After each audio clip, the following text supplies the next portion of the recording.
السلام علیکم ورحمۃ اللہ وبرکاتہ. نحمده ونصلي على رسوله الكريم اما بعد فاعوذ باللہ من الشیطان الرجیم بسم اللہ الرحمن الرحیم رب اشرح لي صدری ويسر لي امری واحلل عقدۃ من لسانی یفقهوا قولی. ہماری آج کی گفتگو کا موضوع ہے تم مجھے یاد رکھو میں تمہیں یاد رکھوں گا. دوسرے لفظوں میں آج ہم اللہ تعالیٰ کے ذکر پر بات کریں گے. سوال یہ پیدا ہوتا ہے کہ اللہ تعالیٰ کا ذکر کرنا کیوں ضروری ہے، ذکر کا فائدہ کیا ہے، اور بذات خود ذکر ہوتا کیا ہے. ذکر کا معنی ہے کسی کو یاد کرنا. انسان کس کو یاد کرتا ہے؟ یقیناً اسی کو جو اس کو اچھا لگتا ہے، جس کی اس کی زندگی میں کچھ اہمیت ہوتی ہے.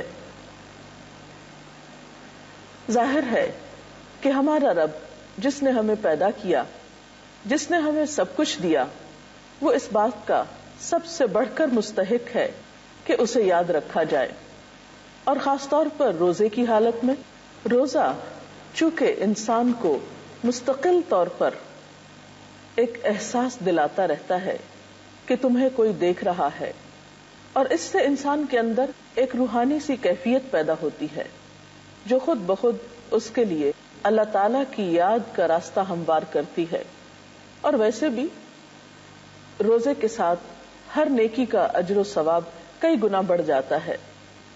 نبی اکرم صلی اللہ علیہ وسلم سے ایک بار پوچھا گیا کہ سب سے زیادہ نماز کس کی اچھی ہے، سب سے زیادہ روزہ کس کا اچھا ہے، سب سے زیادہ حج کس کا اچھا ہے؟ تو آپ نے فرمایا جو ان میں سب سے زیادہ اللہ تعالیٰ کو یاد کرے. یعنی جس نماز میں اللہ کی یاد زیادہ ہو وہ نماز سب نمازوں سے اچھی ہے. جس روزے میں اللہ کا ذکر سب سے بڑھ کر ہو وہ روزہ سب سے اچھا ہے، سب سے افضل ہے. اور اسی طرح دیگر عبادات بھی. تو وہ روزہ جس میں اللہ تعالیٰ کا ذکر کیا جائے وہ عام روزوں کی نسبت اور پھر عام دنوں کی نسبت کئی گنا زیادہ بہتر ہو سکتا ہے. اور پھر اللہ تعالیٰ بھی فرماتے ہیں فَاذْكُرُونِي أَذْكُرْكُمْ وَاشْكُرُوا لِي وَلَا تَكْفُرُونِي. تم مجھے یاد رکھو میں تمہیں یاد رکھوں گا، اور تم میرا شکر ادا کرتے رہو اور میری ناشکری نہ کرنا. ذکر کی اہمیت اور فضیلت کسی سے بھی چھپی ہوئی نہیں، اور اس وقت ذکر کے موضوع پر بات کرنا تو دراصل ایک یاد دہانی ہے، کیونکہ ہم سب بھولنے والے ہیں. بہت سی چیزوں کو ہم سمجھتے ہوئے بھی بھول جاتے ہیں. تو آئیے چند ایک احادیث اس سلسلے میں ہم دیکھتے ہیں. نبی اکرم صلی اللہ علیہ وسلم کا فرمان کیا ہے، آپ کا طریقہ کیا ہے، اور ہمیں کیا کرنا ہے. حضرت ابو ہریرہ سے مروی ہے، ایک حدیث قدسی میں آتا ہے اللہ تعالیٰ فرماتے ہیں کہ میں اپنے بندے کے ساتھ ہوتا ہوں جب وہ مجھے یاد کرتا ہے اور اس کے ہونٹ میری یاد میں حرکت کرتے رہتے ہیں. تو گویا ذکر کرنے والے کو اللہ تعالیٰ کا قرب نصیب ہوتا ہے. اور اللہ تعالیٰ خود بھی فرماتے ہیں یا ایھا الذین آمنوا اذکروا اللہ ذکرا کثیرا. اے لوگو جو ایمان لائے ہو اللہ کا ذکر کرو، بہت کثرت کے ساتھ ذکر کرنا. یعنی یہ اللہ تعالیٰ کا مطالبہ ہے ہم سے، اپنی مخلوق سے، اپنے بندوں سے، کہ وہ ہر چیز سے بڑھ کر اس کو یاد کریں. بات یہ ہے کہ اس کا فائدہ بھی خود ہم ہی کو ہے. قرآن پاک میں اللہ تعالیٰ فرماتے ہیں الذین آمنوا وتطمئن قلوبهم بذکر اللہ الا بذکر اللہ تطمئن القلوب. ایسے ہی لوگ ہیں جنہوں نے مان لیا اور ان کے دلوں کو اللہ کی یاد سے اطمینان ہوتا ہے. سنو اللہ کی یاد، اللہ کا ذکر ہی وہ چیز ہے جس سے دلوں کو اطمینان نصیب ہوتا ہے. اور وَلَذِكْرُ اللَّهِ أَكْبَرُ. اللہ کا ذکر بہت بڑی چیز ہے، کوئی معمولی چیز نہیں کہ انسان اسے نظر انداز کر سکے. اور اگر انسان اسے نظر انداز کرتا ہے تو اس پر انسان کو نقصان کیا ہے. اللہ سبحانہ و تعالیٰ فرماتے ہیں وَمَن يَعْشُ عَن ذِكْرِ الرَّحْمَٰنِ نُقَيِّضْ لَهُ شَيْطَانًا فَهُوَ لَهُ قَرِينٌ. جو شخص رحمان کے ذکر سے غفلت برتتا ہے ہم اس پر ایک شیطان مسلط کر دیتے ہیں اور وہی اس کا ساتھی بن جاتا ہے. تو گویا ایک طرف جہاں ذکر کرنے سے انسان کو اللہ تعالیٰ کا قرب نصیب ہوتا ہے، وہاں دوسری طرف اللہ تعالیٰ کا ذکر بھلا دینے سے اور اس کی یاد سے غافل ہونے سے انسان شیطان کے قریب ہو جاتا ہے یا شیطان اس کا ساتھی بن جاتا ہے. اور آپ سب جانتے ہیں کہ جس کا ساتھی شیطان ہو پھر وہ کیسا ساتھی ہو سکتا ہے اور انسان کا وہ کتنا نقصان کر سکتا ہے. ذکر کا ایک فائدہ یہ بھی ہے کہ ذکر کرنے والا اللہ سبحانہ وتعالیٰ کی حفاظت میں ہوتا ہے. اس سلسلے میں نبی اکرم صلی اللہ علیہ وسلم کی ایک حدیث بہت عمدہ ہے. آپ نے فرمایا، میں تمہیں حکم دیتا ہوں کہ اللہ کو زیادہ یاد کرو اور ذکر کی مثال ایسی سمجھو جیسے کسی آدمی کا اس کے دشمن نہایت تیزی کے ساتھ پیچھا کر رہے ہوں، یہاں تک کہ اس آدمی نے بھاگ کر ایک مضبوط قلعے میں پناہ لے لی ہو اور دشمن کے ہاتھوں میں پڑنے سے بچ گیا ہو. اسی طرح بندہ شیطان سے نجات نہیں پا سکتا مگر اللہ کی یاد کے سہارے. تو گویا جس طرح ایک بندہ دشمن سے بچنے کے لیے ایک قلعے کی حفاظت میں آتا ہے، قلعے میں پناہ لیتا ہے، بالکل اسی طرح شیطان جیسے دشمن سے بچنے کے لیے بھی ذکر ایک مضبوط قلعے کی حیثیت رکھتا ہے.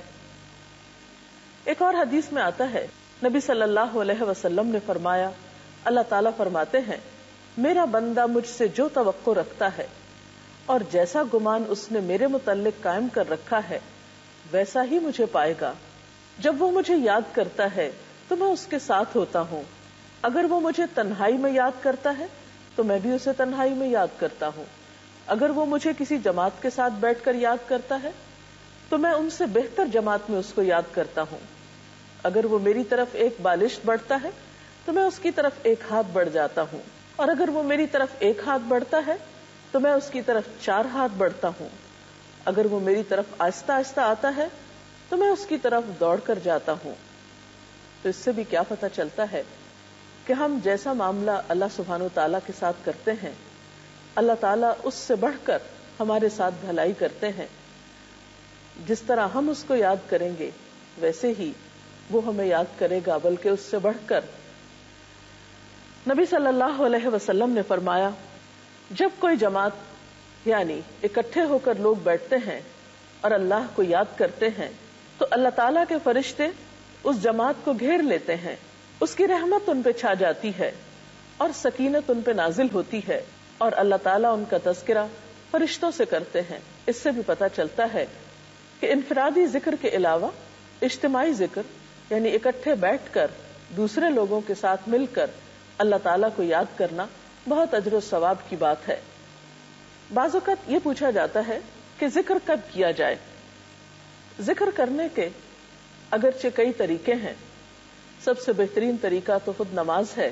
قرآن پاک کی تلاوت بھی اللہ تعالیٰ کا ذکر ہے. پھر اسی طرح کچھ مخصوص اوقات کے اذکار بھی نبی صلی اللہ علیہ وسلم سے ثابت ہیں. اگر ہم مسنون دعاؤں کا مطالعہ کریں تو ہم دیکھتے ہیں کہ صبح سے لے کر رات تک اور رات سے صبح تک بہت سے اوقات اور مواقع ایسے ہیں جس میں آپ صلی اللہ علیہ وسلم نے اللہ سبحانہ وتعالیٰ کو یاد کیا. بلکہ آپ کے بارے میں تو یہ آتا ہے کان یذکر اللہ فی کل احیانہ، کہ وہ ہر وقت میں اللہ سبحانہ وتعالیٰ کو یاد کیا کرتے تھے. مثلا ہم دیکھتے ہیں دن کا آغاز ہوتا ہے، آنکھ کھولتا ہے انسان تو ساتھ ہی اللہ تعالیٰ کا ذکر سکھایا گیا. الحمدللہ الذی احیانا بعدما اماتنا والیہ النشور. شکر اللہ کا جس نے ہمیں موت کے بعد زندگی بخشی، کیونکہ نیند بھی موت کی بہن ہے، اور اسی کی طرف جی اٹھنا ہے. پھر اسی طرح چھوٹی چھوٹی ضروریات پوری کرتے ہوئے بھی انسان اللہ کا ذکر کرتا رہتا ہے. مثلا واش روم میں جاتے ہوئے، باہر نکلتے ہوئے، کھانا کھاتے ہوئے، آغاز میں، انتہا میں، چھینک آئے اس موقع پر، مختلف جانوروں کے بولنے پر، بارش برسنے کے موقع پر، بادلوں کے گرجنے کے موقع پر، تیز ہواؤں کے چلنے کے موقع پر. مختلف مواقع دن بھر میں ایسے آتے ہیں جہاں اللہ کے رسول صلی اللہ علیہ وسلم نے ہمیں بہترین اذکار سکھائے ہیں. اسی طرح نماز تو ہے ہی اللہ کے ذکر کا نام. پھر اسی طرح ان اوقات کے علاوہ بھی جب کبھی فرصت ہو، جب جب موقع ہو، ان موقعوں پر اللہ سبحانہ و تعالیٰ کو یاد کرتے رہنا چاہیے اور کثرت سے یاد کرنا چاہیے. حتیٰ کہ ایک حدیث میں آتا ہے، نبی صلی اللہ علیہ وسلم نے فرمایا اکثروا ذکر اللہ حتی یقولوا مجنون. مسند احمد کی اس روایت کا مطلب یہ ہے کہ اللہ کو خوب یاد کیا کرو یہاں تک کہ لوگ کہیں یہ شخص مجنون ہے. ظاہر ہے جس شخص کے دل میں اللہ کی محبت ہوگی وہ اللہ تعالیٰ کو یاد کرے گا اور ہر موقع پر یاد کرے گا. تو لوگ ایسا سمجھ سکتے ہیں، لیکن ایسا شخص اللہ کی نگاہ میں مجنون نہیں، محبوب ہوتا ہے. کیونکہ اللہ تعالیٰ نے کیا فرمایا، فاذکرونی اذکرکم، تم مجھے یاد کرو میں تم کو یاد کروں گا. اور جس شخص کو اللہ سبحانہ و تعالیٰ یاد کرے پھر اس شخص کے لیے اس سے بڑی عزت افزائی اور اس سے بڑی مہربانی اور کیا ہو سکتی ہے. آپ صلی اللہ علیہ وسلم کی زندگی کو اگر غور سے دیکھا جائے تو وہ سراپا ذکر تھی. ایک صحابی نے نبی صلی اللہ علیہ وسلم سے عرض کیا، اے اللہ کے رسول صلی اللہ علیہ وسلم، نیکیوں کی قسمیں تو بہت سی ہیں اور میں ان سب کو انجام دینے کی طاقت نہیں رکھتا. یعنی نیکی کے بہت سے طریقے ہیں، سب میرے بس میں نہیں، لہٰذا مجھے ایسی چیز بتا دیجئے جسے میں گرہ میں باندھ لوں اور زیادہ باتیں نہ بتائیے کیونکہ میں بھول جاؤں گا. تو آپ صلی اللہ علیہ وسلم نے اس کے جواب میں فرمایا، تمہاری زبان ہر وقت اللہ کے ذکر سے تر و تازہ رہے. یعنی آسان سا نسخہ ہے، اگر بہت سے کام تم نہیں بھی کر سکتے تو ہر وقت اللہ کو یاد کرتے رہو. اور پھر یہ یاد مخصوص مواقع کے علاوہ کن کلمات سے، مثلا سبحان اللہ، الحمدللہ، اللہ اکبر پڑھتے رہنا. 2 الفاظ پر مشتمل مختصر ترین کلمات ہیں لیکن بہت ہی مفید. مثلا حدیث میں آتا ہے الحمدللہ تملأ المیزان، کہ الحمدللہ کہنا میزان کو بھر دیتا ہے. اسی طرح اور کلمات بھی افضل الذکر لا الہ الا اللہ کو قرار دیا گیا. اسی طرح استغفر اللہ کہنا، لا حول ولا قوت الا باللہ پڑھنا، درود شریف پڑھنا، یہ تمام ذکر کی بہترین شکلیں اور بہترین قسمیں ہیں جس میں انسان کا سراسر بھلا ہی بھلا ہے. ایک اور حدیث میں آتا ہے کہ 2 کلمات ایسے ہیں جو زبان پر بہت ہلکے ہیں، میزان میں بہت بھاری ہیں اور رحمان کو بہت پیارے ہیں، سبحان اللہ و بحمدہ سبحان اللہ العظیم. یہ کلمات بھی انسان چلتے پھرتے، اٹھتے بیٹھتے، لیٹے، مختلف کام کاج کرتے اپنی زبان سے ادا کر سکتا ہے. بعض لوگوں کا خیال یہ ہوتا ہے کہ شاید ذکر کرنے کے لیے باوضو ہونا بہت ضروری ہے. ٹھیک ہے، وضو کرنے سے انسان کی کیفیت بدل جاتی ہے، ایسا کرنا بہت پسندیدہ ہے. پاکیزہ رہنا اللہ تعالیٰ کی محبت کا ذریعہ ہے. لیکن اگر انسان باوضو نہ بھی ہو تو بھی اللہ تعالیٰ کا ذکر کر سکتا ہے. قرآن پاک کی سورۃ آل عمران میں آتا ہے الذین یذکرون اللہ قیاما وقعودا وعلی جنوبہم، وہ لوگ اللہ کو یاد کرتے رہتے ہیں کھڑے بھی، بیٹھے بھی اور اپنے پہلوؤں پر بھی. تو اس سے پتہ چلتا ہے کہ اللہ تعالیٰ کا ذکر انسان کھڑے ہو کر یا چلتے پھرتے بھی کر سکتا ہے، بیٹھے بھی کر سکتا ہے اور لیٹ کر بھی کر سکتا ہے. ایک شخص مثلاً سو رہا ہے، رات کو اس کی آنکھ کھل جاتی ہے اور دوبارہ نیند نہیں آ رہی، تو ایسے میں اگر وہ اللہ تعالیٰ کا ذکر شروع کر دے تو بہت جلد دوبارہ نیند کی آغوش میں جا سکتا ہے. اس لیے یہ خیال غلط ہے کہ اللہ تعالیٰ کا ذکر کرنے کے لیے لازمی طور پر باوضو ہونا چاہیے یا ضروری ہے، یا پھر یہ کہ کہیں مصلی بچھا کر یا کسی کارنر میں بیٹھ کے یا کسی اندھیرے کمرے میں ہی اللہ کا ذکر کیا جائے. نہیں، اللہ تعالیٰ تو انسان کی شہرگ سے بھی زیادہ اس کے قریب ہے، اس کو کسی بھی وقت اور کسی بھی حال میں یاد کیا جا سکتا ہے. کوشش یہ کرنی چاہیے کہ کوئی بھی لمحہ ایسا نہ گزرے کہ جو اللہ کی یاد سے خالی ہو. کیونکہ ایک روایت میں آتا ہے، حضرت معاذ کہتے ہیں رسول اللہ صلی اللہ علیہ وسلم نے فرمایا اہل جنت کو کسی چیز پر اتنی حسرت نہ ہوگی جتنی اس لمحے پر جو دنیا میں اللہ کی یاد کے بغیر گزر گیا. گویا جنت میں جانے والے جب ہر طرح کی نعمتیں پالیں گے اور ہر طرف خوشیاں ہی خوشیاں اور نعمتیں ہی نعمتیں ہوں گی، اس وقت ان کو اگر حسرت ہوگی، غم ہوگا، تو اس بات پر کہ ہم نے دنیا کی زندگی میں اپنا کوئی بھی لمحہ اللہ کے ذکر کے بغیر کیوں گزارا. لیکن آج ہم اس دنیا میں ہوتے ہوئے ان اوقات کی قدر نہیں کرتے، اور بسا اوقات ہاتھ پہ ہاتھ دھرے خاموش بیٹھے رہتے ہیں. خصوصاً انتظار کے لمحات میں ایسے لمحات کو ضائع کرنے کی بجائے ان سے بھرپور فائدہ اٹھانا چاہیے. اب دیکھیے کہ بعض اوقات ہم ڈرائیونگ کر رہے ہوتے ہیں یا واک کر رہے ہوتے ہیں، یا خواتین گھر میں کام کاج کر رہی ہوتی ہیں، مثلاً برتن دھو رہی ہیں، کھانا پکا رہی ہیں، تنہا ہے گھر میں، کوئی بھی نہیں، کسی سے کوئی بات چیت نہیں ہو سکتی. تو ایسے میں اللہ تعالیٰ کو یاد کرتے رہنے سے کاموں میں آسانی بھی ہو جاتی ہے اور انسان کے لیے وقت گزارنا بھی آسان ہو جاتا ہے. بعض اذکار ایسے ہیں کہ جو انسان کو غموں سے نجات دیتے ہیں، بعض اذکار تو جسمانی تھکاوٹ تک کا علاج بتائے جاتے ہیں. مثلاً حضرت فاطمہ رضی اللہ تعالی عنہا حضور اکرم صلی اللہ علیہ وسلم کے پاس حاضر ہوئیں اور ان سے غلام طلب کیا، کیونکہ وہ کام کر کر کے تھک جاتی تھی. تو آپ صلی اللہ علیہ وسلم نے جواب میں انہیں کچھ تسبیحات بتائیں جو تسبیحات فاطمہ کے نام سے مشہور ہیں، کہ 33 مرتبہ سبحان اللہ پڑھو، 33 مرتبہ الحمدللہ اور 34 مرتبہ اللہ اکبر. تمہاری تھکاوٹ دور کرنے کے لیے یہ تسبیحات کافی ہوں گی. آپ بھی آزما کر دیکھ سکتے ہیں اور اللہ تعالیٰ سے دعا کرتے ہیں کہ اللہ تعالیٰ ہمیں اپنے ذکر کی توفیق عطا فرمائے. ذکر کے لیے زبان کا استعمال کرنا ضروری ہے یا دل ہی دل میں بھی ہو سکتا ہے ذکر؟ عام طور پر یہ سوال کیا جاتا ہے کہ ذکر کا طریقہ کیا ہے، کیا صرف دل میں ذکر کیا جا سکتا ہے یا اس کے لیے زبان کا حرکت کرنا بھی ضروری ہے؟ بہترین ذکر تو وہ ہے جس میں دل اور زبان دونوں شامل ہوں. لیکن اگر ایسا ممکن نہ ہو اور انسان دل ہی دل میں اللہ تعالیٰ کو یاد کرنا چاہے تو یہ بھی ممکن ہے، ایسا بھی کیا جا سکتا ہے. اور اگر اس کے ساتھ ساتھ زبان بھی شامل ہو تو بہت اچھا ہے. اس سلسلے میں قرآن پاک کی ایک آیت ہماری رہنمائی کرتی ہے. سورۃ الاعراف کی آیت نمبر 205 ہے، وَاذْكُرْ رَبَّكَ فِي نَفْسِكَ تَضَرُّعًا وَخِيفَةً وَدُونَ الْجَهْرِ مِنَ الْقَوْلِ بِالْغُدُوِّ وَالْآصَالِ وَلَا تَكُن مِنَ الْغَافِلِينَ. اس کا ترجمہ ہے، اپنے رب کو صبح و شام یاد کرو، دل ہی دل میں زاری اور خوف کے ساتھ اور زبان سے بھی ہلکی آواز کے ساتھ، اور تم ان لوگوں میں سے نہ ہو جاؤ جو غفلت میں پڑے ہوئے ہیں.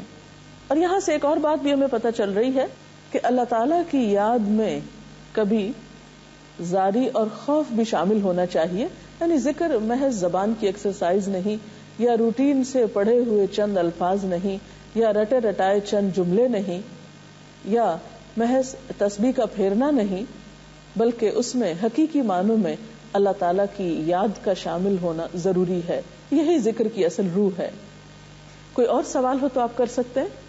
آج کل کی زندگی میں ہر شخص اتنا مصروف ہے کہ ذکر کرتے کرتے دوبارہ اپنے کام میں مصروف ہو جاتا ہے. اس کے لیے کوئی عملی ٹپس بتائیے. یہ بات درست ہے کہ انسان ذکر کرتا ہے پھر بھول جاتا ہے، پھر اس کو احساس ہوتا ہے کہ مجھے اللہ تعالیٰ کو یاد کرنا چاہیے، پھر اس پر کچھ غفلت کے لمحات آ جاتے ہیں. ایسا عمل بالکل فطری ہے. اس کے لیے ضروری ہے کہ انسان جو کام اپنی زندگی میں کرنا چاہتا ہے ان کو باقاعدہ اپنے پاس لکھ لے، یا یاد دہانی کا کوئی بھی طریقہ مقرر کر لے. کیونکہ کوئی بھی کام جس کی ہم پلاننگ نہ کریں، منصوبہ بندی نہ کریں، اور پھر یکسوئی کے ساتھ یا تسلسل کے ساتھ اس پر عمل نہ کریں، اس کی پابندی نہ کریں، تو اس کام کا صحیح فائدہ نہیں ہو سکتا. مثلا آپ کو کھانا ہی کھانا ہے، اگر آپ بغیر کسی ترتیب کے اور بغیر کسی منصوبے کے جو آپ کے سامنے آئے کھانا شروع کر دیں تو آپ سوچ سکتے ہیں کہ اس کا نتیجہ کیا ہوگا. اسی طرح یہ ہے کہ کبھی آپ کھانا کھائیں ہی نہ اور کبھی آپ بہت زیادہ کھا لیں تو اس سے بھی آپ کی صحت درست نہیں رہے گی. تو اسی طرح روحانی صحت کے لیے بھی ضروری ہے کہ آپ کے ذکر میں تسلسل بھی ہو، اعتدال بھی ہو. اس کے لیے ضروری ہے کہ آپ کچھ اوقات مقرر کریں، اور اس کے لیے بہترین طریقہ ہے سنت کے پیٹرن کو فالو کرنا، کہ مثلا صبح کے اوقات میں نبی صلی اللہ علیہ وسلم جو صبح شام کی دعائیں پڑھتے تھے ان کو پڑھیے، پھر نمازوں کی پابندی کیجیے، پھر قرآن پاک کی تلاوت صبح کے وقت رکھیے، اور اس کے علاوہ جو ذکر آپ کو کرنا ہے وہ کہیں لکھ لیجیے. مثلا اپنے اوپر پابندی آپ عائد کر سکتے ہیں کہ مجھے دن میں ایک تسبیح سبحان اللہ کی کرنا ہے، ایک الحمدللہ کی کرنا ہے، اور پھر اپنے آپ کو رات کو چیک کیجیے. رات کو سونے سے پہلے اگر چند لمحات ایسے رکھیں اپنے لیے کہ جس میں ایک تو اپنا محاسبہ کریں کہ آج مجھ سے کوئی ایسی بات تو نہیں ہوئی کہ جس سے میرا رب ناراض ہوا ہو، کیا میں نے کسی انسان کا دل تو نہیں دکھایا، کیا کسی کا حق تو نہیں مارا. اس سے یہ ہوگا کہ جو استغفار اس وقت ہم کریں گے وہ کہیں زیادہ مفید ہوگی بنسبت اس کے کہ ہم روٹین میں ایک تسبیح استغفار کی پڑھ لیں. اسی طرح یہ ہے کہ اگر رات کو سونے سے پہلے کچھ دیر ذکر کر کے سویا جائے تو دن بھر کی جو ٹینشنز ہیں وہ ریلیز ہو جائیں گی اور نیند بھی بہتر طور پر آئے گی.